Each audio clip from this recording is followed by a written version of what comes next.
But his delight is in the law of the Lord, and in his law doth he meditate day and night. Let me tell you about my great God. Hey guys, Pastor Tim here. Hope you're ready to get your day started off in God's Word. We are on Genesis chapter 48, almost towards the end here, and then we'll go on to our next book. But of course, in this chapter, we see the end of one of the, I guess you would consider it the last patriarch of Israel. Usually people define that as Abraham, Isaac, and now Jacob, or as he's now called, Israel. It's his last days. He's passing away, and of course, before he dies, he wants to say goodbye to Joseph, and he wants to take this opportunity to bless his two sons, Manasseh, the firstborn, which is important to note, and Ephraim. I may be pronouncing those names wrong, but forgive me if I do. So anyway, Joseph comes in with his two sons to see Jacob because he's told that, hey, your father is about to pass away.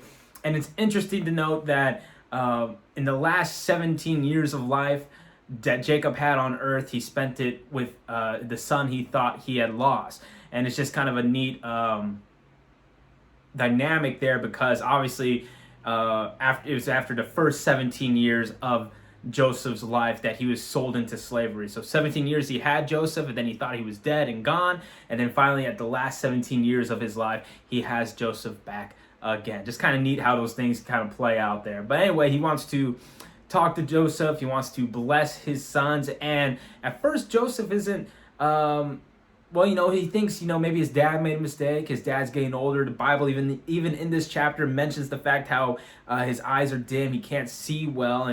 And customarily, it seemed like his dad made a mistake, because it seemed like he was going to bless or give the greater blessing unto his younger son Ephraim, because he put his right hand upon Ephraim and he put his left hand upon Manasseh. And in fact, he even crossed his hands. So it should have been kind of apparent that he was doing this on purpose. But Joseph, thinking, maybe it's just because his dad is old, he can't see that well, maybe he got confused.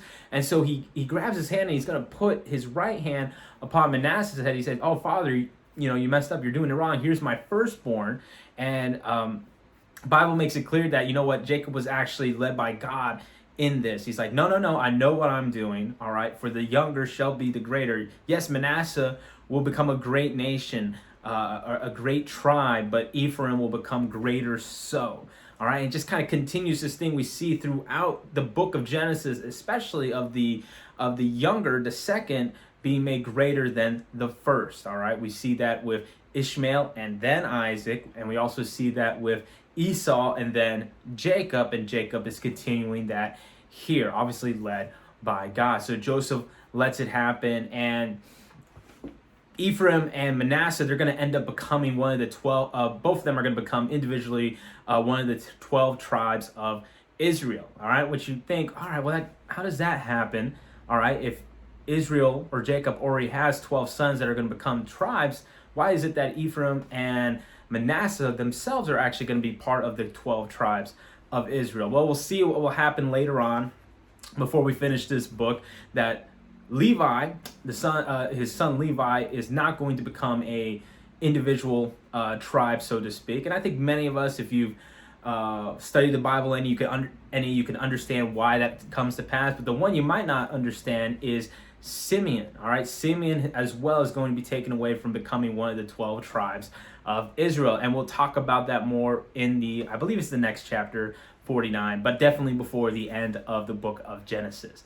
Anyway, that's all I got for today's chapter, guys. All right, just kind of wrapping things up, but of course there's still things we can write down. This chapter was very specific about what Jacob was doing, how he was blessing the sons, and it's very descriptive in just how things were unfolding. You could definitely read this chapter, and through the descriptions and imagery, you can see how the people were positioned and so forth, and that's a great thing that we can see from the Bible, specifically in this chapter. But anyway, that's all I got for today. I hope you guys, of course, tell somebody what you got out of God's Word. Stay safe, stay healthy. God bless.